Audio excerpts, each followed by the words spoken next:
Hello friends, मैं हूं सन्मय प्रकाश और आप देख रहे हैं यूट्यूब चैनल सरकारी जॉब न्यूज़। तो कई महत्वपूर्ण टॉपिक्स हैं, उन सब पर एक एक करके चर्चा करेंगे इस करंट अफेयर्स वीडियो में, जो आपके एग्जामिनेशंस के लिए बहुत ही महत्वपूर्ण है।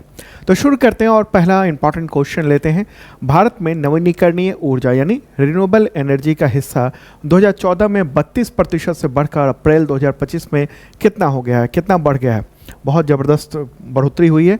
आंसर होगा इसका 49%। ठीक है, और ये न्यूज़ भी देख रहे हैं आप बिजनेस स्टैंडर्ड में। ये इन्फॉर्मेशन किसने दी है? तो केंद्रीय जो ऊर्जा मंत्री हैं, इसके अलावा केंद्रीय आवास एवं शहरी मामलों के मंत्री हैं, उनका नाम क्या है? उनका नाम है मनोहर लाल खट्टर। तो उन्होंने इसके बारे में जानकारी दी 24 जून को पटना में एक पूर्वी क्षेत्रों के राज्यों और केंद्र शासित प्रदेशों के बिजली संबंधित जो क्षेत्रीय सम्मेलन था वहाँ पर वो पहुँचे थे और इसी के दौरान उन्होंने इसके बारे में बताया। दूसरी बात है कि भारत का जो लक्ष्य है ना, 2030 तक 50% ऊर्जा को रिन्यूएबल एनर्जी स्रोतों से प्राप्त करना है। तो जिस गति से हम लोग चल रहे हैं उसका मतलब है कि हम बहुत आसानी से इस टारगेट को अचीव कर लेंगे, उससे आगे भी बढ़ जाएंगे। 2070 तक भारत सरकार ने ये तय किया हुआ है कि नेट ज़ीरो उत्सर्जन करेंगे हम। भारत की जो अधिकतम मांग है वो आगे आने वाले वक्त में काफ़ी ज़्यादा होगी, 446 गीगावाट तक पहुंचने वाली है और मई 2025 तक ये 242 गीगावाट थी। तो ऐसे में रिन्यूएबल एनर्जी की ज़रूरत बहुत ज़्यादा बढ़ रही है और इसी को लेकर काम किया जा रहा है। कौन कौन में? जैसे सोलर ऊर्जा में बहुत काम हो रहा है, राष्ट्रीय सौर मिशन है 2010 का, इसके अलावा कुसुम योजना है, इसके ज़रिए सौर ऊर्जा परियोजनाओं को बढ़ावा दिया जाता है।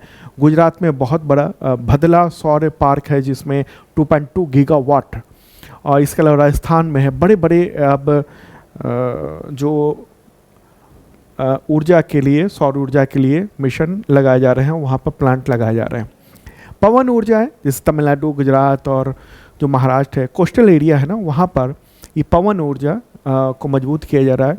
2022 में नीति भी आई थी इसको लेकर, जिसमें 30 गीगावाट का अप तटीय पवन ऊर्जा का लक्ष्य रखा हुआ है और इसमें निवेश भी किया जा रहा है। सरकारी नीतियां हैं रिन्यूएबल एनर्जी को बढ़ावा देने के लिए, जिससे बहुत सारी PLI है, तो वो है हरित हाइड्रोजन मिशन है, तो ये सब है। और 2023-24 के दौरान जो रिन्यूएबल एनर्जी है उसमें $16.5 बिलियन का निवेश हुआ भारत में। और भारत में मेक इन इंडिया के तहत सोलर पैनल और बैटरी निर्माण को भी बढ़ावा दिया जा रहा है। ग्रिड की भी चुनौती है, तो उसके लिए ग्रीन एनर्जी कॉरिडोर विकसित किया जा रहा है। और एक और दिक्कत है रिन्यूएबल एनर्जी में, क्या? जैसे सौर ऊर्जा, तो दिन ही में हमें बिजली मिलेगी, अब रात को तो मिलेगी नहीं। तो इसके लिए क्या किया जा रहा है? इसके लिए जो है ना बैटरी भंडारण प्रणाली, इसको विकसित किया जा रहा है देश में, ताकि रात में इसी बिजली को मतलब बैटरी में स्टोर कर लें और उसको रात में फिर उस एनर्जी को हम लोगों तक पहुंचाएं।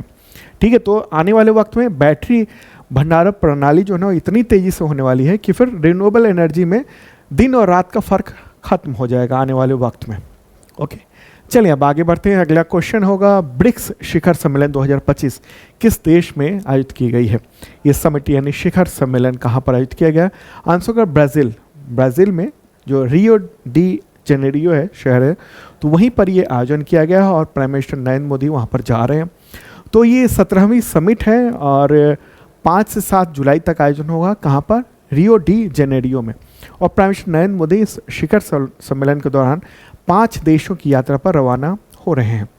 तो कहाँ कहाँ पर वो जा रहे हैं? तो 2 से 3 जुलाई को घाना में, 3 से 4 जुलाई त्रिनिदाद और टोबैगो में रुकेंगे, 4 से 5 जुलाई को अर्जेंटीना में, 5 से 7 जुलाई ब्राज़ील में जहाँ पर समिट है ब्रिक्स की, और फिर 9 जुलाई को नामीबिया जाएंगे, फिर इंडिया की ओर पहुँच जाएंगे।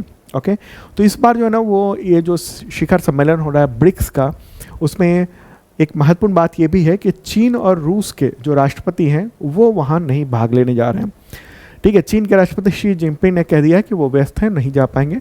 रूसी राष्ट्रपति व्लादिमीर पुतिन, वो चूँकि यूक्रेन के साथ युद्ध हो रहा है तो उसमें व्यस्त हैं, इस वजह से वो नहीं जाएंगे, लेकिन प्राइम मिनिस्टर नरेंद्र मोदी वहाँ जा रहे हैं। ठीक है, तो ब्राज़ील में हो रहा है। एक बार ब्राज़ील को मैप में देख लेते हैं। ये अपना प्यारा भारत है। और चलते हैं कहाँ? ब्राज़ील किस महादेश में है? तो दक्षिणी अमेरिका महादेश में है। ये दक्षिण अमेरिका हो गया, उसी में ये है ब्राज़ील, इसकी राजधानी क्या है, ब्रासिलिया। और जो ब्रिक्स शिखर सम्मेलन आयोजित किया गया है वो कहाँ पर किया गया है, तो वो आयोजन हो रहा है इस बार रियो डी जेनेरियो में, ब्राज़ील में। ठीक है, यहाँ के राष्ट्रपति कौन है, लूला डी सिल्वा। मुद्रा यहाँ पर चलती है रियल।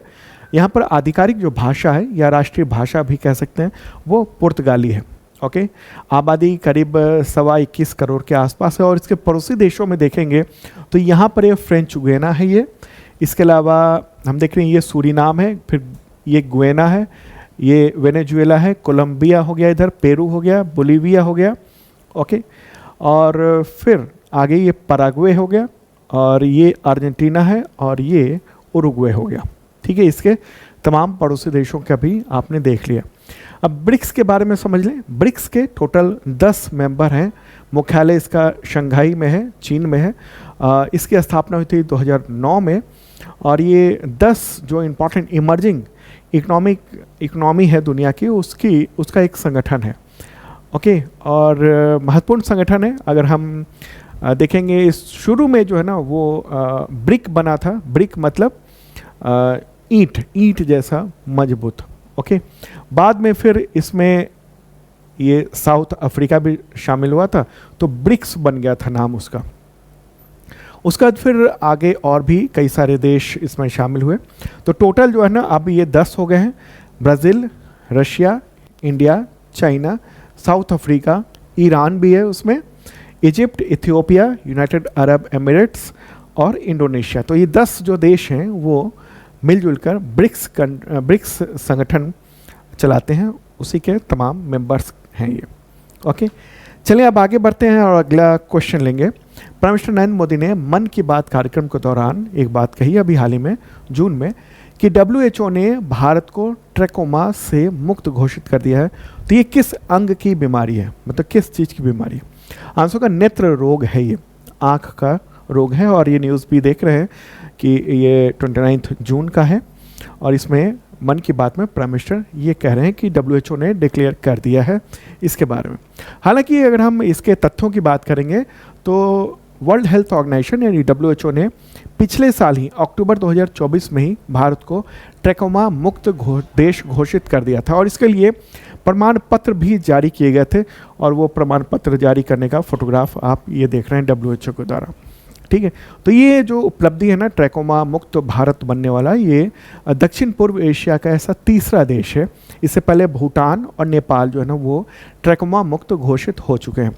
अब है क्या ये ट्रैकोमा, इसको ज़रा ढंग से देखते हैं। तो देखिए क्या है ना, एक संक्रामक रोग है, और ये जो है एक जीवाणु से फैलता है। उसका नाम है क्लैमाइडिया ट्रैकोमैटिस। क्या नाम है?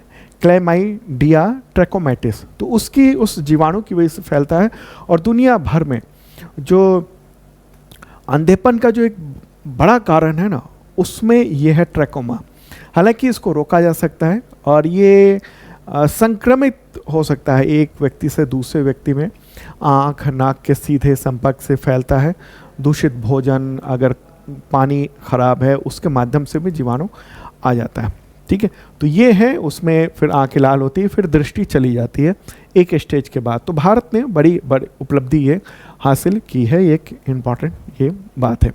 WHO ने ये रिकॉग्नाइज किया है पिछले साल, जिसकी अभी सूचना या फिर से ऐलान किया प्राइम मिनिस्टर नरेंद्र मोदी ने। ओके, तो WHO की भी बात कर लें। उसकी स्थापना कब हुई थी? 7 अप्रैल 1948 को। ठीक है, मुख्यालय जिनेवा स्विट्जरलैंड में है। चलिए आगे बढ़ते हैं और अगला क्वेश्चन लेंगे। उससे पहले बताऊं आपको कि अभी शार्प लर्निंग ऐप पर, शार्प लर्निंग जो ऐप है उस पर बम्पर ऑफर चल रहा है, समर सेल चल रहा है। तो सभी कोर्सेज में डिस्काउंट चल रहा है, बस अब चंद दिन है ये ऑफ़र समाप्त हो जाएगा। इसके तहत तमाम कोर्सेज में छूट चल रही है, आधे से भी कम प्राइस में मिल रहा है, और कई सारे कोर्स हैं। अगर आप सिर्फ करंट अफेयर्स की बात करेंगे तो ISPCS मेंबरशिप है जो कि UPSC और स्टेट PCS लेवल का है, और दूसरा है बेसिक मेंबरशिप प्लान जो कि SSC, टीचर, रेलवे, पुलिस, इन सब के लेवल का है, जो आपके करंट अफेयर्स की तैयारी को बिल्कुल धारदार बना सकता है बेहतरीन ढंग से। तो इसमें मिलता क्या है?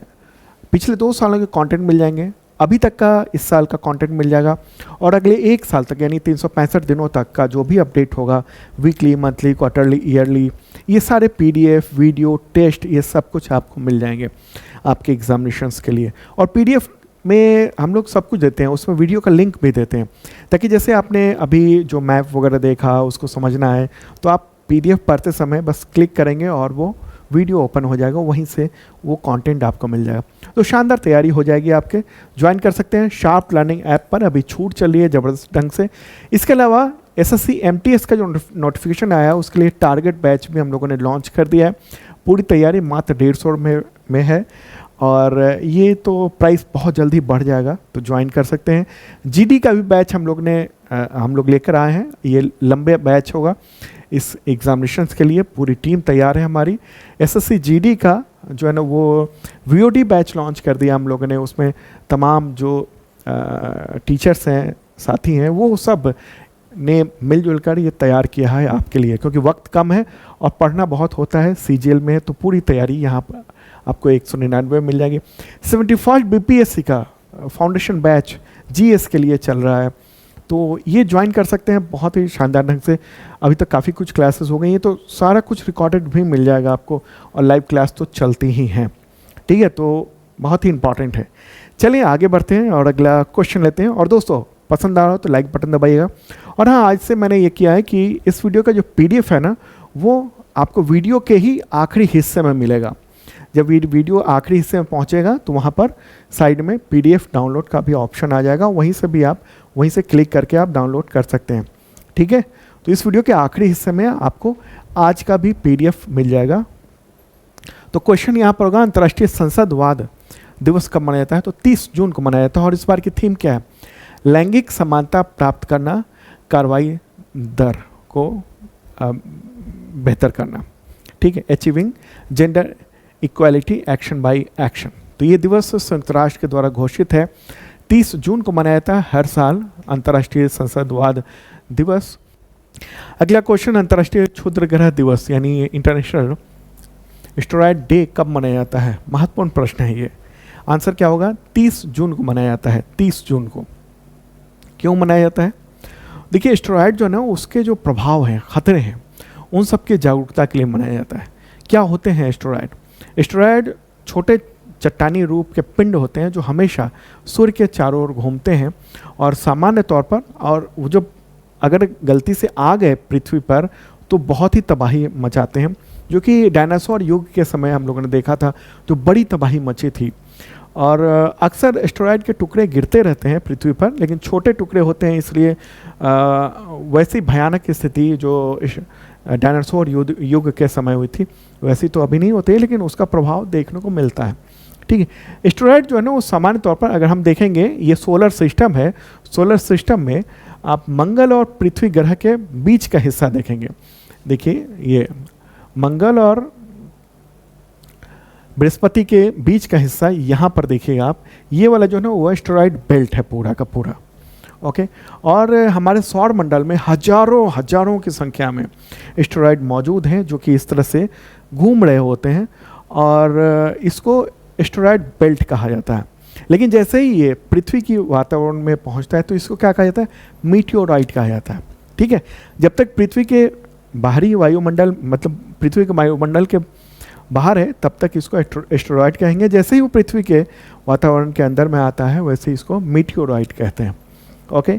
तो इन्हीं खतरों से बचने के लिए, और ये हमें रक्षा भी करता है, ये जो बेल्ट है ना, ये हमारी जो पृथ्वी बची हुई है अभी तक, उसमें बड़ी भूमिका इसकी भी है, इस बेल्ट की भी है।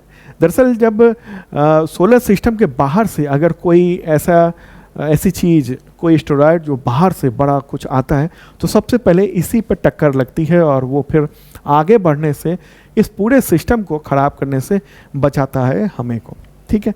अब सवाल ये होगा कि आखिरकार 30 जून को ही क्यों मनाया जाता है? दरअसल 30 जून 1908 की बात है। 30 जून 1908 की सुबह जो है ना, उस रूस के साइबेरिया में जो है ना वो मीटियोरॉयड गिरा था, यानी एस्टेरॉयड, वो फिर मीटियोरॉयड बना पृथ्वी के वायुमंडल में, और उसके बाद फिर, और उसकी वजह से बहुत बड़ा विस्फोट हुआ था। कहाँ पर, रूस के तंगुस्का रिवर उसके पास में, और बहुत बड़ा आग का गोला बन गया था और हवा में फट गया था, और इसने जापान के हिरोशिमा एटॉमिक जो बम है उसका 185 गुना एनर्जी इसने पैदा किया था। एक बार वहाँ भी चलते हैं इस मैप के ज़रिए, ठीक है। तो ये जो है ना, वो जो इलाका है वो हम आपको और नज़दीक लेके चलते हैं, तो वो उसके निशान अभी भी दिखते हैं। 1908 में जब गिरा था तो वो 2000 स्क्वायर किलोमीटर का जो जंगल था उसको बिल्कुल ख़त्म कर दिया था। इस तरीके का अभी भी वहाँ फोटोग्राफ हैं। 8 करोड़ से ज़्यादा पेड़ गिर गए थे या समतल हो गए थे, धरती कांप उठी थी, और 5 रिक्टर स्केल का भूकंप आया था उस दौरान, ठीक। 500 किलोमीटर दूर तक हलचल देखने को मिली थी। तो ये है। अच्छा, भारत में भी उल्का पिंड जो है गिर चुका है कई जगहों पर, और ये क्षुद्र ग्रह यानी क्या कहें मेटेरॉइड से झील भी बनी हुई है। महाराष्ट्र के बुल्ढाना जिले में स्थित है। ये तो झील देख रहे हैं ना, एक बार मैप के ज़रिए भी चलते हैं। लोनार झील कहते हैं उसको, और वो वही एस्टेरॉइड जो कि मेटेरॉइड के रूप में नीचे गिरा, और उसकी वजह से ये लोनार झील बना हुआ है। मुंबई से करीब 500 किलोमीटर की दूरी पर है, महाराष्ट्र के बुल्ढाना ज़िले में। और ये जो यहाँ पर जो है ना वो एस्टेरॉइड या कहें मेटेरॉइड, वो 50,000 साल पहले गिरा था, और उसकी रफ्तार 90,000 किलोमीटर प्रति घंटा थी, ठीक है। तो ये देख रहे हैं आप पूरा सीन जो वहाँ गिरा था। बहुत बड़ा गड्ढा है, और यहाँ पर रिसर्च वगैरह होते रहते हैं। ओके, चलिए अब आगे बढ़ते हैं और अगला टॉपिक लेते हैं। क्वेश्चन होगा, किस राज्य में वोटर लिस्ट का विशेष गहन पुनरीक्षण शुरू हुआ है? इसको अंग्रेजी में कहेंगे क्या? इसको अंग्रेजी में हम लोग कहेंगे स्पेशल इंटेंसिव रिवीजन, ठीक है। तो इसमें क्या है ना कि इसमें करीब 2.93 करोड़ मतदाताओं से उनके माता पिता के भी दस्तावेज मांगे जा रहे हैं, माता या पिता, और कुछ से तो माता पिता दोनों के उनके जन्म के प्रमाण पत्र मांगे जा रहे हैं। तो इसका आंसर क्या होगा? बिहार। और काफ़ी हलचल मची हुई है पक्ष और विपक्ष के बीच में, इस जो चुनाव आयोग की ओर से जो कदम उठाया गया है उसके बाद से, ठीक है। तो ये 28 जून को शुरू हुआ है और जो सितंबर तक चलेगा। और दरअसल क्या है ना, अभी 2025 के लास्ट में वहाँ चुनाव के बिगुल फूकने वाले हैं, वहाँ चुनाव की प्रक्रिया होने वाली है। तो ये शुरू किया गया है चुनाव आयोग के द्वारा, और विपक्ष जो है ना वो इसको एनआरसी से भी ज़्यादा खतरनाक बता रहा है, राष्ट्रीय नागरिक रजिस्टर से भी ज़्यादा खतरनाक कह रहा है, ठीक है। इससे पहले इस तरह के जो सर्वे है ना, आखिरी जो गहन संशोधन 2003 में किया गया था, और उसके बाद अब किया जा रहा है। ओके, तो बिहार में जो टोटल मतदाता है ना वो 7 करोड़ 89 लाख के आसपास है, और इनमें से 4.96 करोड़ मतदाताओं के नाम 2003 में अंतिम जो इस तरह का सर्वे हुआ था उससे पहले मौजूद थे। तो इन जो मतदाता है ना, इनको केवल एक प्रपत्र यानी एक फॉर्मेट है उसको भरकर और जमा कराना होगा। अब बाकी जो है ना उनमें से बहुत सारे ऐसे हैं जिनको जन्म तिथि और स्थान का प्रमाण पत्र भी प्रस्तुत करने को कहा गया है। तो भारत निर्वाचन आयोग ने यह कहा है कि जिसका भी नाम 2003 की मतदाता सूची में दर्ज नहीं था, उसके बाद दर्ज हुआ है या कोई दर्ज कराना चाहता है, तो उन मतदाताओं को अपनी पात्रता स्थापित करनी होगी कि वो इसके लायक हैं। मतलब दूसरे शब्दों में कहें, एक तरह से नागरिकता साबित करने की बात यहाँ पर है, दूसरे शब्दों में अगर कहें तो, ठीक है। इसका अर्थ ऐसा ही निकलता है। तो इसमें क्या है, विभिन्न प्रकार के जो सरकारी दस्तावेज हैं इन सबको पेश करना होगा। 1 जुलाई 1987 से पहले जन्मे लोगों को अपने जन्म तिथि और जन्म स्थान का प्रमाण पत्र वाला कोई दस्तावेज प्रस्तुत करना पड़ेगा, जैसे 10th पास के सर्टिफिकेट हो गए या फिर उनके जन्म का प्रमाण पत्र हो गया। इस तरह के डॉक्यूमेंट पूरी लिस्ट उन्होंने बनाई हुई है चुनाव आयोग ने। एक और बात है कि 1 जुलाई 1987 से 2 दिसंबर 2004 के बीच जो जन्मे लोग हैं उनको अपने माता पिता में से किसी एक का जन्मतिथि और जन्म स्थान का प्रमाण पत्र का दस्तावेज भी देने को कहा गया है। और 2 दिसंबर 2004 के बाद जिनका भी जन्म हुआ है उनको अपने माता पिता दोनों का जन्म स्थान और जन्म तिथि का प्रमाण पत्र प्रस्तुत करना पड़ेगा। तो ये इसकी वजह से हलचल मची हुई है, चर्चा काफ़ी है, इसलिए ये प्रश्न भी महत्वपूर्ण हो जाता है आपके एग्जामिनेशंस के लिए। तो बिहार के अभी मुख्यमंत्री कौन है? वो है नीतीश कुमार। राजधानी पटना है। गवर्नर कौन है? आरिफ मोहम्मद खान है। अगला question, UzChess cup masters 2025। UzChess cup masters 2025 जो शतरंज खिताब है उसको किस भारतीय ने जीत लिया है? आंसर होगा आर प्रज्ञानानंद। ठीक है, आर प्रज्ञानानंद। और ये न्यूज़ भी देख रहे हैं द हिंदू के स्पोर्ट्स स्टार में, और ये रहा उनका फोटोग्राफ। तो ये ताशकंद में आयोजन हुआ था और उसी में उन्होंने ये जीत हासिल की है। उज्बेकिस्तान में आयोजन था ये। चलिए आगे बढ़ते हैं। अगला क्वेश्चन, भारत का पहला बटरफ्लाई सेंचुरी किस राज्य में घोषित किया गया है? आंसर होगा केरल में। केरल में जो एक जिला है किन्नौर, वहाँ का जो अरलम वन्यजीव अभयारण्य है ना, उसका नाम अब बदल दिया गया है, अरलम तितली अभयारण्य कर दिया गया है। ठीक है, अरलम बटरफ्लाई सेंचुरी कर दिया गया है नाम।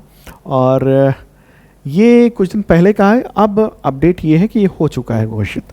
ठीक है, केरल सरकार के द्वारा। तो शानदार वो जगह है और देश का ऐसा पहला है जहाँ पर इस तरह का पूरा है। ठीक है, बटरफ्लाई सेंचुरी है। फोटोग्राफ दिखा देना चाहता हूँ, ये पूरी पूरी बटरफ्लाई तितलियाँ हैं। ठीक है, और ये देखिए बड़ा ही सुंदर दृश्य वहाँ दिखता है। और ख़ास तौर पे यहाँ पर दिसंबर के अंतिम सप्ताह से फरवरी तक तितलियाँ वहाँ जमा होती हैं।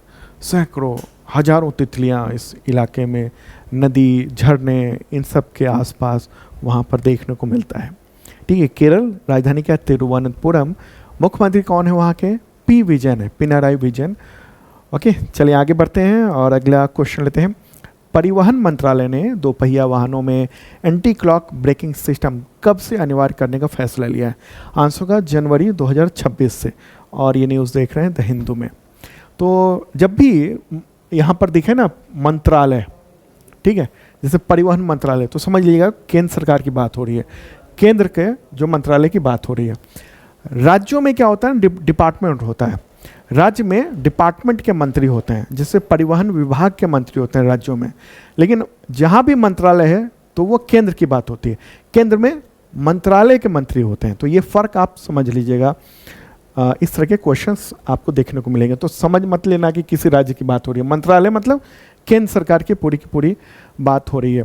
तो इसमें यही है कि जनवरी के बाद से निर्मित जो भी है, मतलब उस समय से दोपहिया वाहन है, उसमें एंटी लॉक ब्रेकिंग सिस्टम को अनिवार्य कर दिया गया है, चाहे उसके इंजन की क्षमता कुछ भी हो। तो एक नोटिफिकेशन जारी किया गया है परिवहन मंत्रालय के द्वारा और इसमें कहा गया है कि ये होना ही चाहिए। अब एंटी लॉक ब्रेकिंग सिस्टम क्या है? आमतौर पर जब आप बाइक चलाते होंगे, स्कूटर चलाते होंगे, तो जब अचानक ब्रेक लगाते हैं ना, तो पहिया पूरा लॉक हो जाता है कई बार। और जैसे ही लॉक हुआ पहिया, आपकी स्पीड तो पूरी है, तो उसमें क्या होगा? घिसट जाती है, स्किड हो जाता है, हो जाती है बाइक स्कूटर, तो और सामने टक्कर लग जाती है। लेकिन जो एंटी लॉक ब्रेकिंग सिस्टम होता है ना, उसमें क्या होता है कि गाड़ी वहीं रुकती है और फिर आप मोड़ सकते हैं। ये स्केट नहीं होता है, यानी फिसलती नहीं है गाड़ी। अब क्यों नहीं फिसलती है? देखिए, जो पहले अनुभवी जो ड्राइवर हुआ करते थे ना, वो क्या करते थे, पुराने ज़माने में तो कार में भी इस तरह के सिस्टम नहीं थे, आज से 25 साल पहले की बात अगर करें, तो अनुभवी जो ड्राइवर होते थे, तो उनको अगर अचानक ब्रेक लगाना होता ना, तो ब्रेक लगाया छोड़ा, फिर ब्रेक लगाया फिर छोड़ा, फिर ब्रेक लगाया फिर छोड़ा, इस तरह से बहुत तेज़ी से करते थे और अपने कार या बाइक उसको जो है ना घिसटने से बचा लेते थे, तो एक्सीडेंट का खतरा कम होता था। तो बाद में फिर कार में ये एंटी लॉक ब्रेकिंग सिस्टम आ गया, उसमें भी यही काम होता है। वो जो ब्रेक है ना, वो इतनी गति से रुकता है, लगता है रुकता है, मतलब लगा और फिर आगे बढ़ा, फिर रुका, वो इतनी तेज़ी से होता है कि पूरे मोमेंटम को आपके, मतलब इसमें फिजिक्स का पूरा इस्तेमाल किया गया एंटी लॉक ब्रेकिंग सिस्टम में, जिसकी वजह से आपकी कार या बाइक अगर उसमें ये लगा हुआ है तो वो मतलब टकराएगी नहीं, घिसटेगी नहीं, घिसट के या स्केट करके आगे कहीं गड़बड़ नहीं होगी, उसका जो बैलेंस है ना वो बिगड़ेगा नहीं, ठीक है। तो एक महत्वपूर्ण चीज़ है जो आपने जाना। क्यों ये ज़रूरी है, कुछ आंकड़े मैं बता देता हूँ। सरकार के आंकड़ों के अनुसार जो 2022 की बात अगर हम कहेंगे तो भारत में 1,51,997 सड़क दुर्घटनाएं हुई थी और उनमें से 20% दोपहिया वाहनों के कारण हुई थी। अगर हम मौतों का आंकड़ा देखेंगे 2022 में जो है ना वो सड़क हादसों में 1,68,000 से ज़्यादा लोगों की मौत हुई थी और 2021 में ये 1,55,000 लोगों की मौत हुई थी सड़क हादसों में। और 2022 में अगर बात करेंगे तो इसमें 75,000 से ज़्यादा लोगों की जान गई थी वो बाइक एक्सीडेंट की वजह से। तो मतलब टोटल जो रोड एक्सीडेंट हो रहे हैं उसमें लगभग 44% हिस्सा वो किसका है, बाइक एक्सीडेंट का है। मतलब बाइक पे जाना बहुत ही खतरनाक है और उसमें क्यों होता है, क्योंकि एंटी ब्रेकिंग लॉक सिस्टम जो है ना वो एंटी लॉक ब्रेकिंग सिस्टम वो होता नहीं है, घिसट गई और टक्कर लगी। तो इन सब को मौतों को रोकने के लिए ये कोशिश है ताकि जो हादसों में जान जाती है वो और जो घायल होते हैं उसको रोका जा सके, कंट्रोल किया जा सके। अगला क्वेश्चन, केंद्रीय प्रत्यक्ष कर बोर्ड यानी CBDT के चेयरमैन का नाम बताएं जिनका कार्यकाल 30 जून 2026 तक के लिए बढ़ा दिया गया, मतलब 1 साल के बढ़ा दिए गए। आंसर क्या होगा, आंसर होगा विनोद अग्रवाल। तो इनको अब एक्सटेंड मतलब इनका वक्त अब बढ़ा दिया गया है, ठीक है। तो ये एक इम्पॉर्टेंट बात रही। CBDT जो है ना बहुत ही इम्पॉर्टेंट एक ऑर्गेनाइजेशन है और उसी के अंडर में जो आयकर वगैरह का वाला मामला है वो सब कुछ रहता है, ठीक है। आयकर जो इनकम टैक्स के अधिकारी हैं वो उन्हीं के अंडर में होते हैं। CBDT जो है वो रेगुलेशन वगैरह बनाने का काम करता है। रेगुलेशन मतलब उसके नियम वगैरह, ठीक है। मेन तो कानून तो सरकार के हाथ में है या संसद के हाथ में, बाकी नियम वगैरह बनाने का काम इनका होता है। तो दोस्तों ये था इंपॉर्टेंट करंट अफेयर्स आप सबके एग्जामिनेशंस के लिए और इसका PDF जो है ना वो अवेलेबल हो चुका है, तो आप यहाँ क्लिक करके डाउनलोड कर सकते हैं। यहाँ मेरे बगल में PDF का लिंक आ चुका है। Okay, bye.